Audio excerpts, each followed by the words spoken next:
This mysterious 1901 photograph holds a secret that experts and historians have tried to understand for many long years.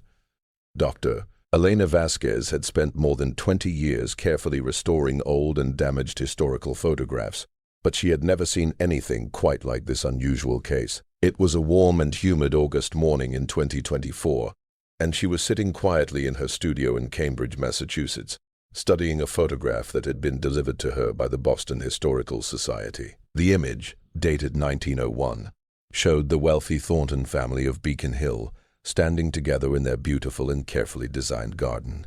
The photograph was a stunning example of early 20th century portrait art. The Thornton family stood properly arranged on their neatly cut lawn, the patriarch Richard Thornton in the center, his wife Catherine standing beside him, their 3 daughters dressed in white lace gowns, and a young boy of about 5 years old positioned between the parents.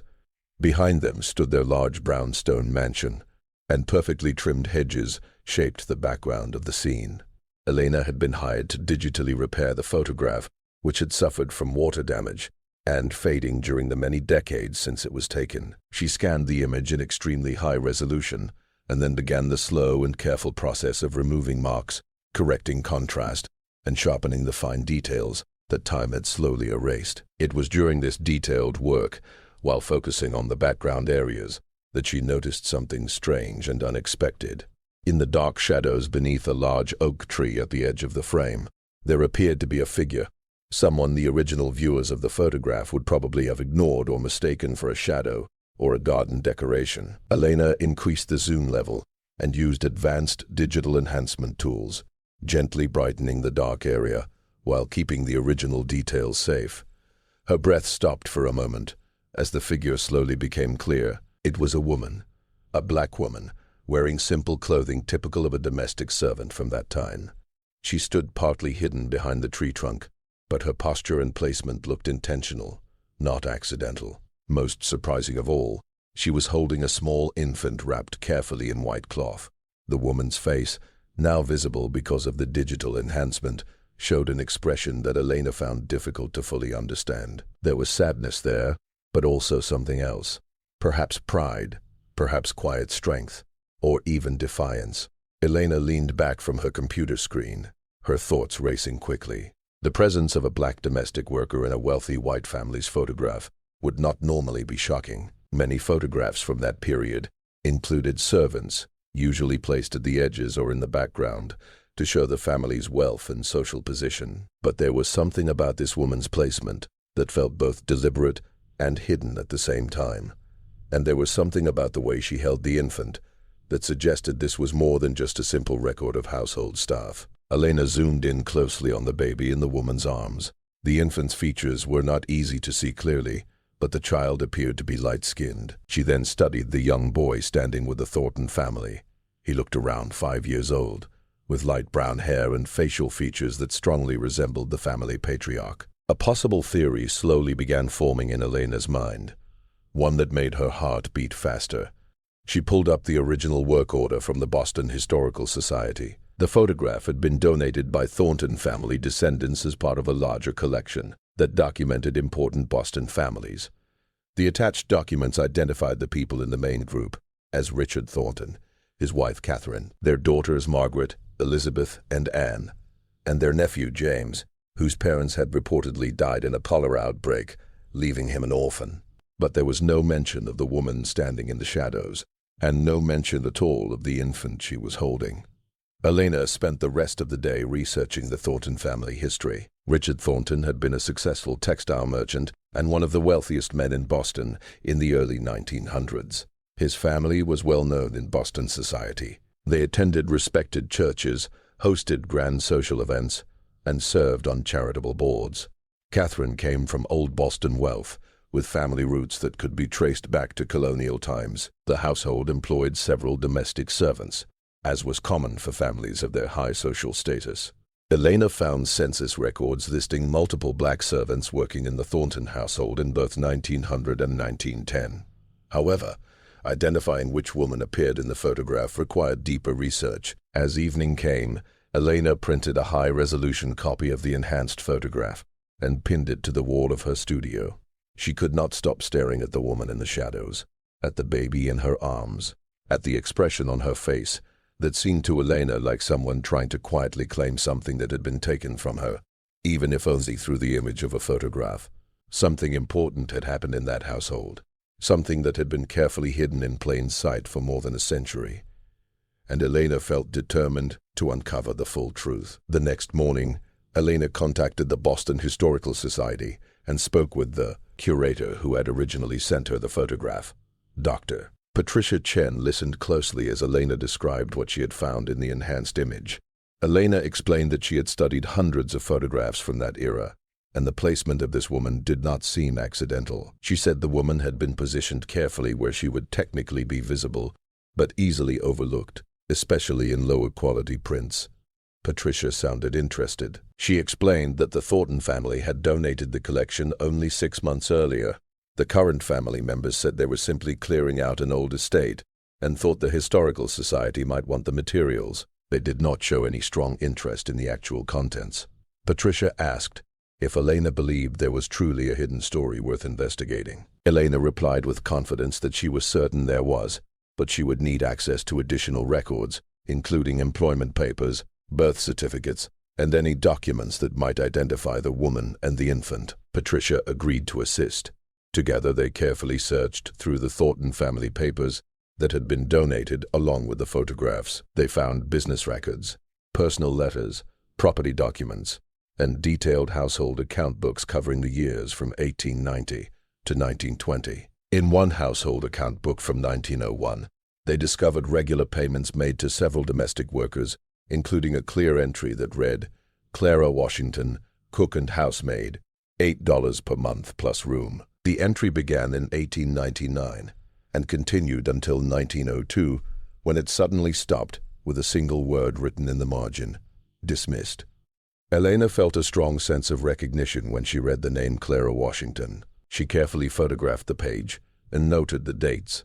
If Clara had been dismissed in 1902, and if she was the woman in the 1901 photograph, then something serious must have taken place inside that household. They continued searching and found even more revealing evidence in a collection of private letters. One letter from Catherine Thornton to her sister in Philadelphia, dated March 1901, included a passage that made Elena's hands shake slightly. In the letter, Catherine wrote that they had taken in Richard's nephew James after the tragic death of his parents. She mentioned that the boy was adjusting well, though his arrival had been complicated by unfortunate rumors. She strongly stated that these rumors were without foundation, and insisted that James was their blood relative and would be raised according to his proper social position. She also wrote that certain household adjustments had been necessary to maintain propriety. The letter was carefully written, but Elena understood the deeper meaning. Rumors, household adjustments, and the defensive statement about blood relations suggested a family trying to control the scandal. Patricia then located another important piece of evidence in the birth records at Boston City Hall. There was a record for a James Thornton born in February 1896, listed as the son of Richard Thornton's deceased brother. However, when Patricia requested the death certificates for the supposed parents, she discovered that they had died in 1898, not 1896. If James was born in 1896, he would have been 2 years old when his parents died, not a newborn orphan as the family story claimed. The timeline did not match. In addition, the birth certificate listed Boston as the place of birth, even though the parents were said to be living in New York at that time. Elena examined the certificate closely and noticed that the handwriting looked slightly different from other records from that period. There was also a small note in the margin that had been partly hidden. It read, "Amended record." Elena quietly said that the birth certificate had clearly been altered. They sat together in silence as the meaning of these details slowly settled over them. A child born in 1896, raised as a nephew, a birth record that had been changed, a servant dismissed, and a photograph showing a black woman holding a light-skinned infant while standing in the shadows of a wealthy family garden. The pieces were slowly coming together, though the full picture was still incomplete. Elena knew she needed to learn more about Clara Washington, the woman who had worked in the Thornton home and then been suddenly dismissed. She needed to trace what happened to James Thornton after 1901, and she needed to understand why the family had gone to such great lengths to hide the truth. Over the next week, Elena searched for every available record connected to Clara Washington. The search was difficult because Washington was a common surname among black residents of Boston, and Clara had left only limited traces in official documents. Still, Elena remained patient and determined, and gradually, a clearer story began to appear. Clara Washington had been born in Virginia in 1875, the daughter of formerly enslaved parents who moved north after the Civil War, seeking better opportunities. She arrived in Boston in 1897 to find work as a domestic servant. By 1899, she was employed by the Thornton family, working as both cook and housemaid in their Beacon Hill mansion, placing her directly inside the household at the very time when James was born, and when the carefully hidden story may have first begun. In the 1900 census, she was listed as living at the Thornton address. The record described her as single, Negro, age 25, working as a domestic servant, but there was a small handwritten note in the margin of the census page that Elena almost overlooked. Infant daughter, not counted.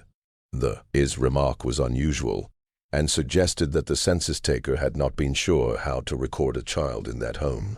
The real breakthrough came when Elena found birth records at Boston Lying in Hospital, an institution that provided maternity care to both rich and poor women in the early 1900s.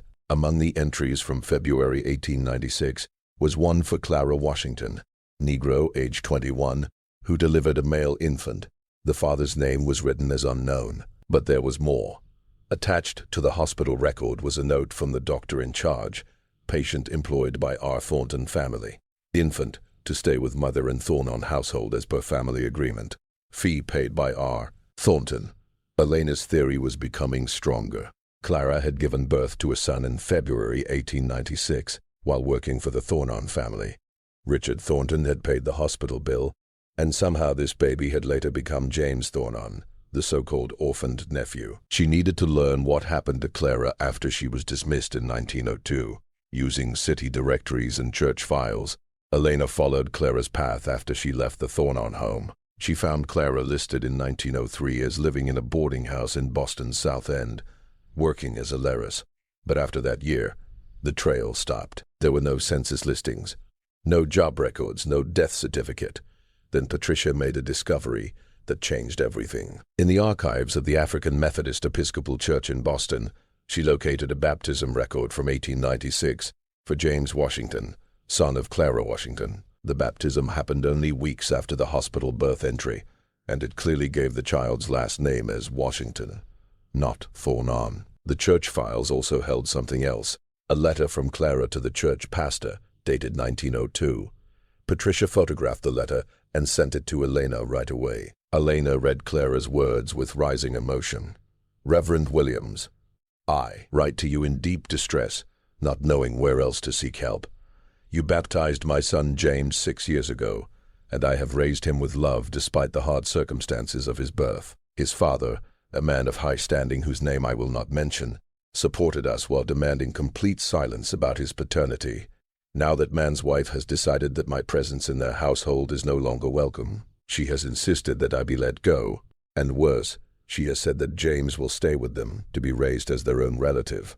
She claims I am not fit to mother him, that he deserves more than a life with a colored lairess. She has offered me money to leave quietly, to never speak of James's true parentage, to never try to see him again. Reverend, he is my son. I carried him, gave birth to him, nursed him, and raised him for 6 years. Yet I have no legal rights. I am a Negro woman with no family, no wealth, no influence. The Thorntons have everything: money, status, lawyers. If I fight them, they will ruin me and may even harm James in the process. If I accept their terms, I lose my child, but perhaps I secure for him a life of chances I could never give. I do not know what to do. I pray for guidance, for courage, for some way to act rightly toward my son, even as my heart breaks. Elena wiped tears from her eyes. The letter was dated October 1902, about the same time Clara had been dismissed from the Thornton home. Clara had faced an impossible decision: fight for her son and likely lose while harming his future, or walk away and allow him to grow up in comfort and privilege, never knowing his real mother. The photograph from 1901 now carried a different meaning. It had been taken only a year before Clara was forced out. It showed Clara standing partly in shadow, holding an infant. But which infant was it? Could there have been another child? Or was the photo dated incorrectly? Elena needed to study the picture again carefully, and she also needed to discover what became of James Thornton as he grew older. Did he ever learn the truth about Clara? Did he ever question where he came from? And most importantly, had Clara ever tried to see her son again? Or had she vanished from his life forever? Elena returned to her studio and opened the enhanced photograph on her computer. She had been so focused on identifying the woman in the shadows that she had not closely examined every detail. Now she looked carefully at the infant in Clara's arms, using the highest magnification. Elena studied the baby's face and the white christening gown it wore. Then she compared this baby to the young boy standing with the Thornton family. The child labeled as 5-year-old James. Her breath stopped. The infant in Clara's arms could not be 5 years old. The baby was clearly only a few months old. But if James was born in 1896, he would have been 5 in 1901, which matched the age of the boy in the main photograph. Elena felt a cold shiver. There were 2 children in the photograph. James, the 5-year-old boy standing with the Thornton family as their nephew, and a much younger infant in Clara's arms. She called Patricia at once. "There is another child," she said urgently. "Clara is holding a baby who is not James. I need to search birth records from 1900 or 1901 for any child linked to the Thornton household." Patricia understood right away. They met again at the Historical Society and began a careful search through birth records from 1901. Now they knew what signs to watch for. Any birth connected to the Thornton family, any note about domestic servants, any strange or changed entries. After 2 days, they found it. In March 1901, Boston Lying in Hospital recorded the birth of a female infant to Clara Washington, Negro domestic servant. Once A. Gain, Richard Thornton had paid the hospital fees. The father was listed as unknown, but the note was almost identical to the one from James's birth 5 years earlier. Clara had given birth to a second child in 1901, another child fathered by Richard Thornton. The infant in the photograph was Clara's daughter. Where was this child? Elena wondered aloud. What became of her? Patricia began searching adoption papers, death records, anything that could trace the fate of Clara's daughter. The search was difficult.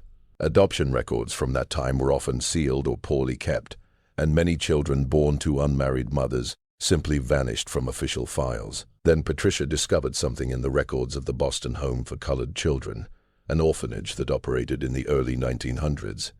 In the intake log from September 1901, there was an entry for a female infant about 6 months old, surrendered by Mother Clara Washington, child healthy, adoption pending. The dates matched perfectly. The photograph had been taken in the summer of 1901, showing Clara holding her baby girl. By September, only months later, Clara had been forced to give the child to an orphanage. There was more. Attached to the intake record was a note. Adoption completed October 1901. Child placed with family in New York. Records sealed at family request.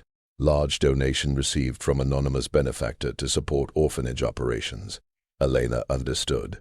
The Thorntons had arranged for Clara's daughter to be adopted out. They had paid to speed up the adoption and seal the documents. They had removed the second child from Clara's life, just as they had taken James. But they had allowed Clara one thing, that photograph. They had let her stand in the shadows of their garden, holding her infant daughter one last time, creating a lasting image of her motherhood, even as they prepared to take that child away. The photograph was not just a family picture, Elena said softly.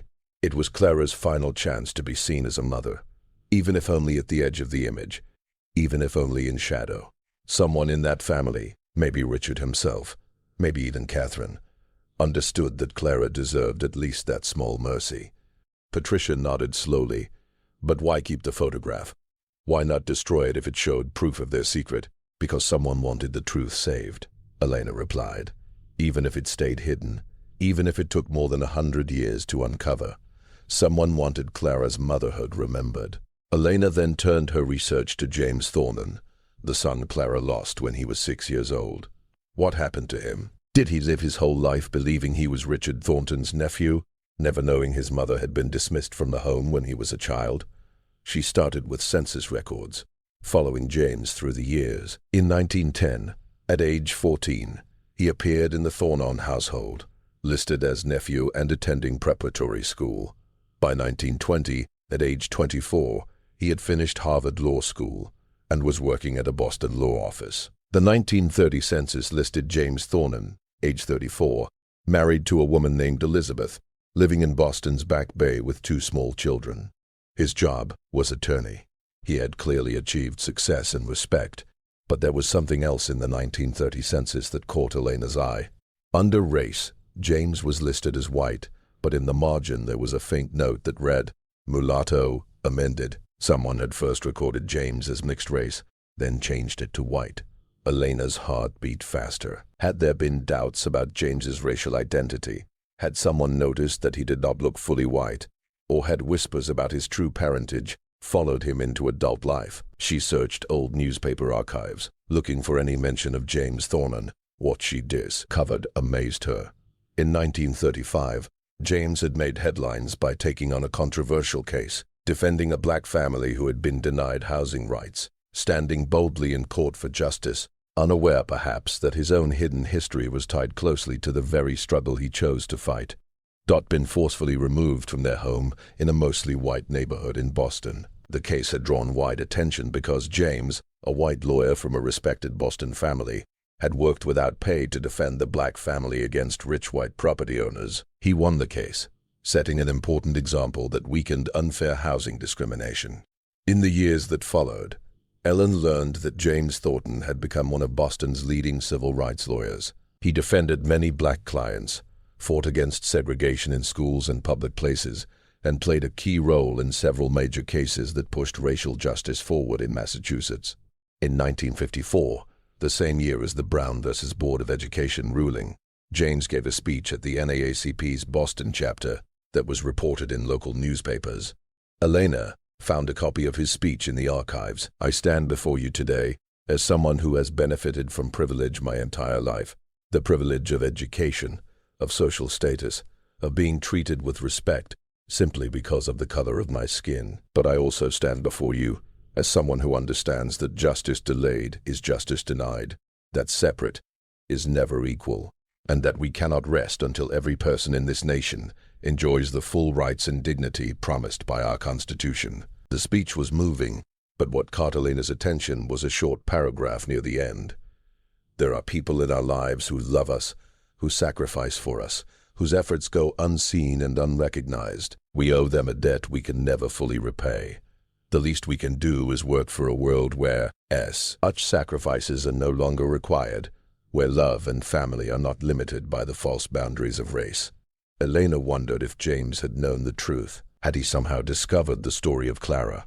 Had he devoted his life to civil rights because he realized that his own life was shaped by racial injustice? She needed more answers. She needed to find James's descendants, if there were any, and learn whether the family had saved personal letters or papers that might show what James understood about his background. Through public records, Elena found James Thornton's grandson. Michael Thornton, 68 years old, was a retired professor of African American history, living in Cambridge, only a few miles from Elena's studio. When she called and explained her research, there was a long pause on the other end. "I think you should come to my house," Michael finally said. "There are some things I need to show you." 2 days later, Elena sat in Michael's living room, surrounded by boxes of papers and old photographs he had inherited from his grandfather. Michael was tall, with dark eyes and skin that could be seen as either white or light-skinned black, depending on who was looking. "My grandfather died in 1975, Michael began, "and he left me a sealed letter with instructions not to open it until after my father had passed away. My father died 5 years ago, and I finally read the letter. What I discovered completely changed how I see my family history." He handed Elena a worn yellow envelope. Inside was a letter written in James Thornton's handwriting, dated 1974, when he was 78 years old. "My dear Michael, by the time you read this, I will be gone, and so will your father, who never knew the full truth of our family's beginnings. I write to you because you are a historian, because you have given your life to uncovering hard truths, and because I believe you will understand why I kept this secret for so many years. I am not who the world thinks I am. I am not the orphaned nephew of Richard and Catherine Thornton. I am the son of Richard Thornton and a black woman named Clara Washington, who worked in our home. Clara was my mother, though I was raised to call her by her first name and treat her as a servant until she was dismissed when I was 6 years old. I did not learn the truth until I was 30. In 1932, a woman approached me outside my law office. She was elderly and weak, and I did not recognize her. She told me her name was Clara Washington and that she was my mother. She showed me papers, my original baptism record, a letter she had written to her pastor, and a photograph of herself holding me as a baby in the garden of the Thornton house. At first, I could not believe her. The claim seemed impossible, but she shared details about my childhood that only someone close to me could know. The names of my favorite toys, a song she used to sing to me, a birthmark on my shoulder that no one else would have seen. I spent weeks checking her story, studying birth records, speaking with former servants who had worked in the Thornton household.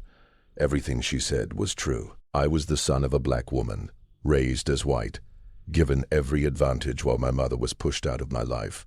My first feeling was anger toward Richard Thornton, toward Catherine, toward everyone involved in the lie. But Clara asked me not to hold anger.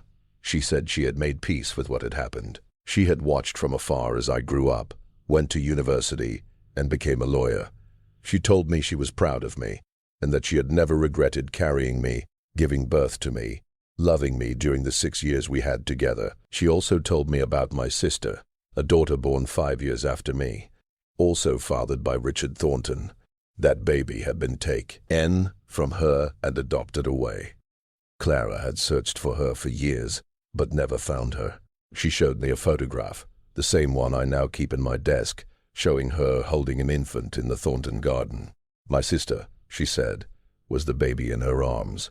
I spent the final years of Clara's life visiting her often, learning about her struggles and understanding the painful choices she had faced. She died in 1935, and I was able to sit with her at the end, holding her hand, calling her mother for the first time since I was 6 years old. After she passed away, I committed myself to fighting the injustices she had suffered. I became a civil rights lawyer because I understood how the color line tears families apart, how racial prejudice forces impossible decisions, how systemic racism strips people of their basic dignity. Michael, you chose to study African American history. Now you know you were part of that history. Clara Washington was your great-grandmother. You carry her blood, her courage, her strength. I have lived as a white man because that is how I was raised. But I want you to know the truth.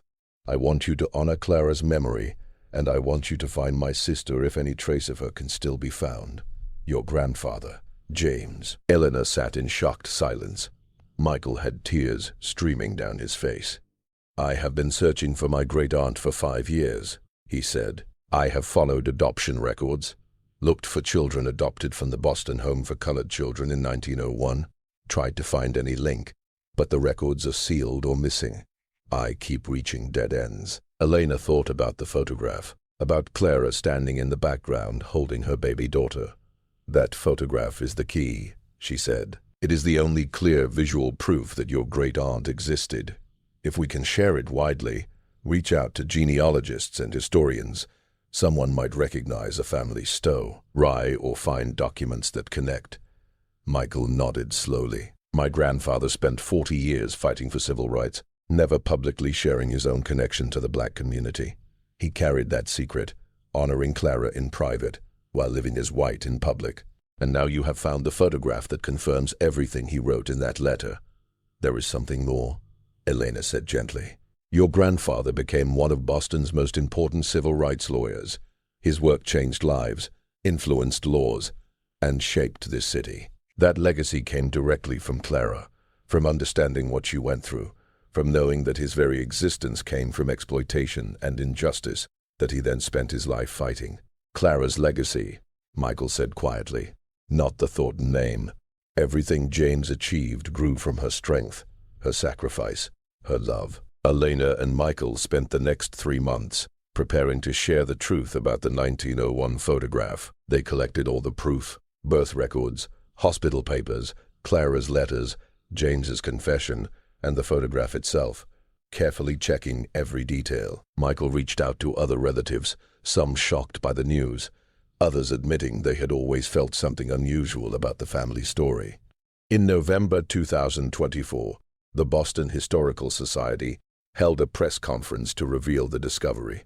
Elena presented the fully restored photograph, showing Clara Washington standing in the shadows, holding her infant daughter, while the Thornton family posed proudly in the front with her son, James.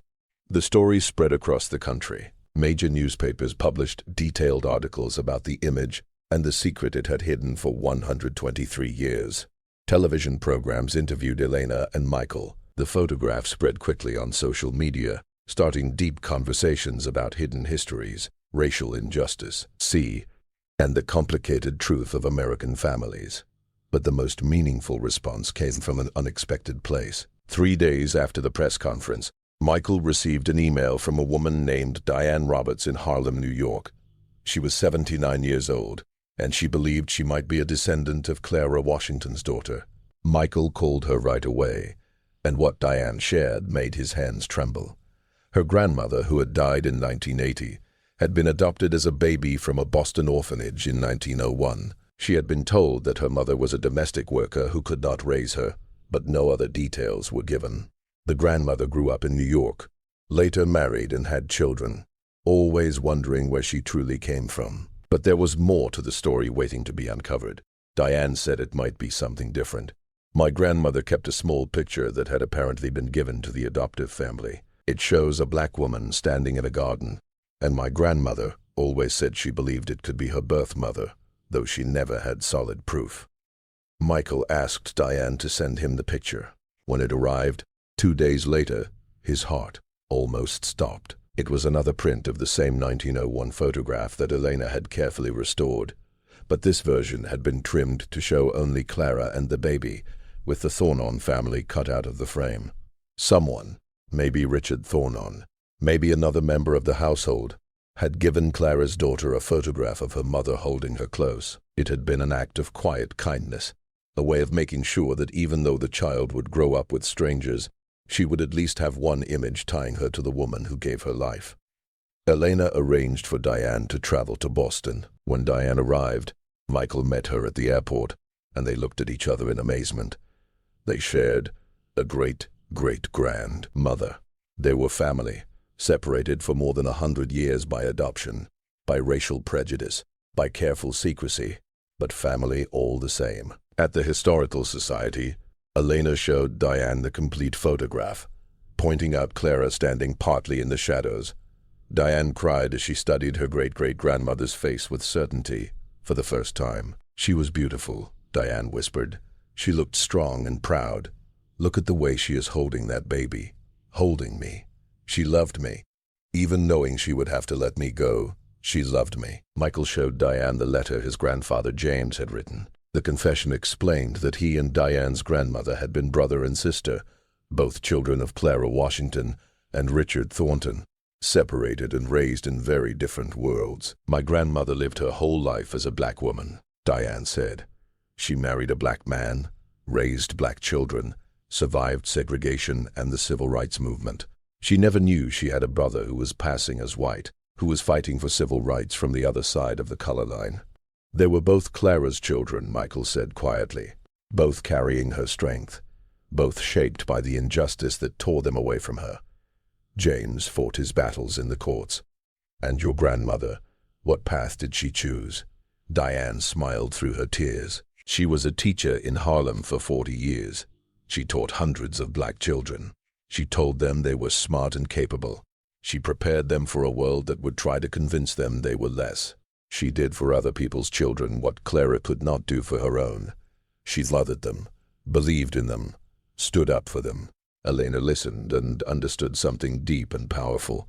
Clara Washington had lost both her children to a system built to break black families and deny black motherhood. Yet both children, Rye said in separate realities, spent their lives pushing back against the same injustice their mother had suffered.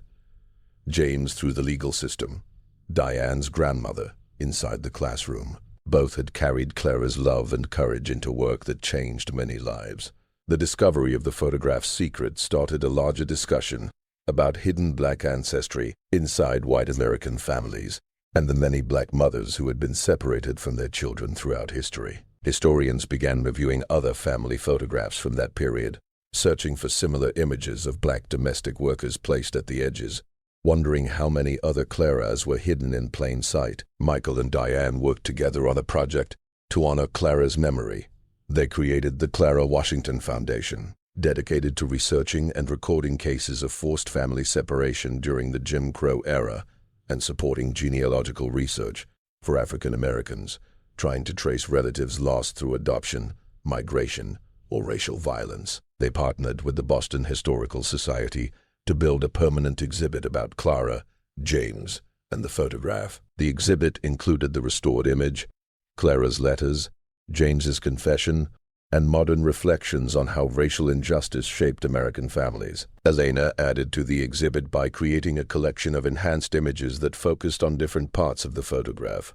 Close views of Clara's face, of the infant resting in her arms, of James standing beside the Thornon family. Each image was paired with historical explanation about domestic servitude, anti-miscegenation laws, and the legal systems that allowed men like Richard Thornton to father children with black women while facing no punishment. The exhibit also faced a difficult question. How should Richard Thornton be remembered? He had fathered 2 children with Clara, a woman who worked in his home and had very little power to refuse him. Was their relationship truly consensual? Or had Clara been taken advantage of by a man who held complete social and economic control over her life? Clara's letters gave some understanding. In one passage she wrote, "I cannot say I was forced against my will, but neither can I say I was free to refuse." What freedom does a servant have when her employer asks for her company? What choice is there when refusal could mean losing work, losing shelter, losing food? I cared for him.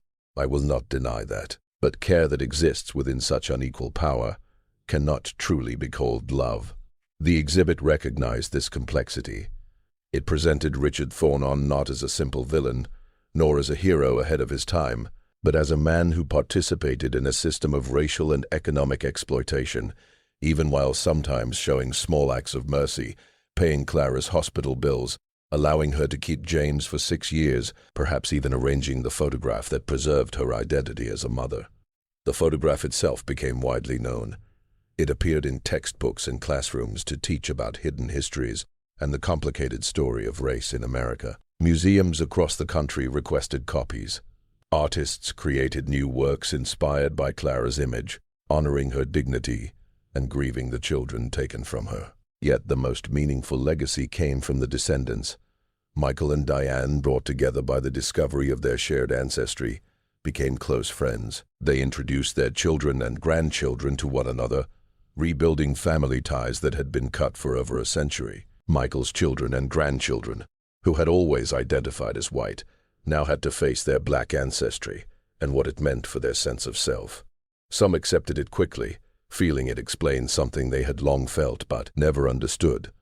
Others struggled with the news, unsure how to connect their lived experience as white people with the knowledge of their black great-grandmother. Diane's family, who had always identified as black, welcomed the connection to Clara and to the white relatives they had never known existed.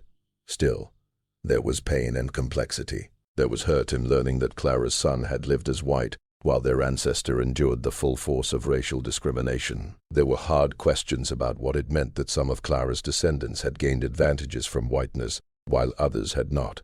These conversations were not easy, but Michael and Diane believed they were important. Clara's legacy is not only in that photograph, Michael said during one family gathering. It lives in us, in all of us, in our willingness to face the truth of our history, to understand how racism shaped our family, and to choose to move ahead together. The public attention around the photograph led to one final surprise. A genealogist in Connecticut named Thomas contacted Michael after watching news coverage of the story. He had been tracing his wife's family tree and discovered that her grandmother, adopted from the Boston Home for Colored Children in 1901, might be linked to the Thornton case. Thomas sent records showing that his wife's grandmother, Sarah, had been adopted by a black family in New York at the exact time Clara's daughter had been placed for adoption. The adoptive family had only been told that the baby's mother was a domestic worker who could not keep her child, and that the father was unknown. Michael quickly arranged to meet Thomas and his wife Linda. When they met, Michael showed them the photograph of Clara holding the baby, and Linda began to weep. "My grandmother died when I was young," Linda said, "but my mother told me that grandmother Sarah always felt something missing from her life. She was loved by her adoptive family and had a good upbringing, but she always wondered about her birth mother. She kept that small photograph, the one showing only Clara and the baby, on her dresser her whole life. My mother said grandmother would look at it and say, 'She loved me. I can see it in her eyes. She did not want to let me go.'" DNA testing confirmed what the records suggested. Linda was Clara Washington's great-great-granddaughter, descended from the daughter Clara had been forced to give up in 1901. Linda, Diane, and Michael were all descendants of Clara. 3 branches of one family tree that had been intentionally cut apart, yet somehow, against all odds, had found each other again. The 3 of them traveled together to Boston to visit Clara's grave. She was buried in a cemetery in Roxbury, in a section set aside for black Bostonians. Her headstone was simple, listing only her name and the years of her life. Clara Washington, 1875 to 1935. Standing before her grave, Michael, Diane, and Linda held hands. They told Clara that they had reunited, that her children and grandchildren and great-grandchildren were connected again, that her story would be remembered and respected. "You were hidden in the shadows of that photograph," Michael said softly, speaking to her memory. "But you refused to disappear completely. You insisted on being seen, on being recognized as a mother even from the edges of the frame. And because of that quiet strength, because of that single preserved image, we found our way back to each other. That photograph, because of your bravery, helped us find each other. We found you." They ordered a new headstone for Clara, one that carried not only her name, but her truth. Clara Washington, 1875 to 1935. Beloved mother. Her strength lives on through her descendants.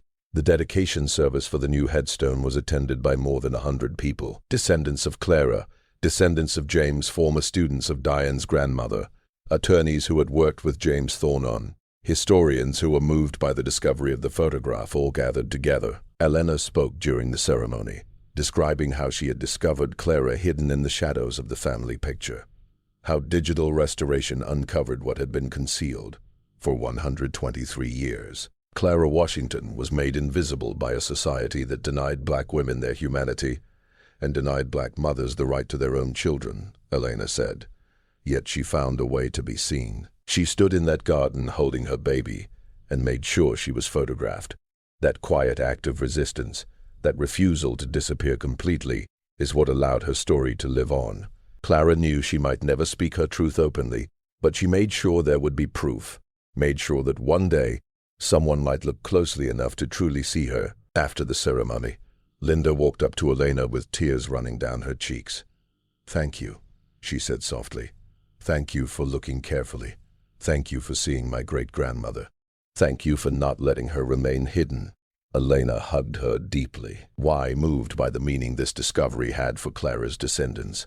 A photograph she had simply been hired to repair had uncovered a hidden history, had reunited a family separated for more than a century, had brought recognition to a woman whose motherhood had been denied and erased. 6 months after the dedication of Clara's headstone, Elena's work on the photograph was featured in a major museum exhibit called Hidden Histories: Black Women in the Shadows of American Photography. The exhibit displayed the Thornton family photograph, along with dozens of other images where black women appeared at the edges, in the background, partly hidden or cut off from the frame. The message of the exhibit was strong and clear. These women had been purposely made invisible by families and photographers who wanted to present a certain image of white respectability. Yet their presence in the photographs, even at the margins, gave proof of the labor, the relationships, and the hidden family ties that white families tried to deny. Elena's restoration of the Clara Washington photograph became the center of the exhibit. Visitors could view both the original faded image where Clara was barely visible in the shadows and the restored version where her face and the baby in her arms were clearly seen. The difference showed how much had been hidden and how modern technology could help reveal buried truths. The exhibit traveled to museums across the country, and everywhere it went, people stepped forward with their own stories. Families who had long suspected something was hidden in their past, who had heard quiet stories about black ancestors who had been denied or erased, who had found old photographs showing figures at the edges whose identities were unknown. Michael, Diane, and Linda joined panel discussions at several museums, speaking about what it meant to uncover Clara's story and how it changed their understanding of their families and themselves. Michael talked about the burden and the privilege of passing, about his grandfather James's decision to live as white while fighting for black civil rights. Diane spoke about her grandmother's life as a black woman who never knew she had a white passing brother, working toward the same goals from another position. Linda shared the pain of adoption and separation, and the joy of finally learning the truth about her great-grandmother's love. The exhibit also brought criticism. Some argued that focusing on photographs of black domestic workers in white households repeated stories of black subservience and white supremacy. Others questioned whether it was right to display images of women like Clara, who might not have wanted their suffering recorded and shown publicly. Elena listened carefully to these concerns. In the exhibit catalog, she responded openly, "We must be careful not to repeat the same erasure and exploitation we are trying to expose. Clara Washington deserves to be remembered not only as a victim or someone who was wronged, but as a complete human being, a woman who loved deeply, who made hard choices, who showed great strength, and who found a way to make sure her motherhood was documented, even when it was denied." The photograph is proof of injustice, yes, but it is also proof of Clara's courage, her resistance, her refusal to vanish. The exhibit ended with a section about present-day connections, showing how the history of forced family separation, denied black motherhood, and hidden black ancestry still affects American families. It included stories about adoption, foster care, and child welfare systems that have separated black children from their families at higher rates. It connected Clara's experience in 1901 to ongoing patterns of systemic racism. For Elena, the project had become far more than a simple photo restoration. It became a mission to honor Clara and the many women like her whose stories were buried, whose motherhood was denied, whose presence was removed from family records. She wrote about this in the final chapter of a book she later published. "When I first noticed that shadow in the garden, I did not know I was seeing Clara Washington. I did not know I was about to uncover a story of love and loss, injustice and resistance, separation and reunion. I only saw something that did not look right, something that seemed hidden." That is what historians do. We search for what has been overlooked. We question what has been accepted without thought. We bring light into the shadows. Clara Washington lived her life in the shadows of the Thornon family's world. Yet she made sure she stood in that photograph. She made sure that even if she was pushed aside, even if she was almost invisible, she was present. And 123 years later, she was finally seen. The book became required reading in many American history classes. The photograph was printed in textbooks. Clara's story became part of the official historical record, no longer hidden, no longer denied. Michael, Diane, and Linda continued their efforts through the Clara Washington Foundation, helping other families uncover hidden histories and reconnect with ancestors lost through adoption, migration, or intentional erasure. They funded DNA testing for people searching for relatives, supported genealogical research, and worked to open sealed adoption records. On the 125th anniversary of the photograph in 2026, Clara Washington's descendants gathered at the site of the former Thornon Mansion in Boston. The building had been turned into a community center, and the garden where the photograph was taken had become a public park. More than 50 people attended, descendants of both James and Sarah, now Jay, joined together as one extended family. They planted a tree in Clara's memory, placed a plaque telling her story, and shared reflections on how her legacy had shaped their lives. Elena attended the gathering and felt deeply moved by the sight of Clara's family, reunited across racial lines that once seemed impossible to cross, standing together in the very place where Clara had once stood, holding her baby, and insisting on being seen. Clara Washington's story is not only about the past, Elena told the group.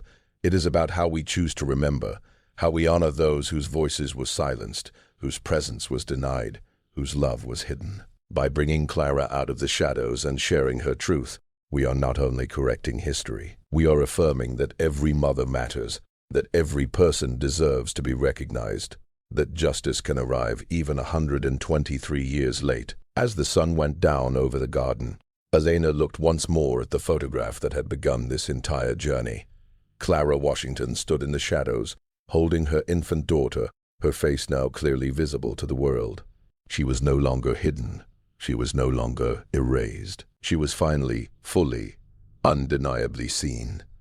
And her legacy, alive in her descendants, in the foundation that carried her name, and in the countless people touched by her story, would make sure she would never be forgotten.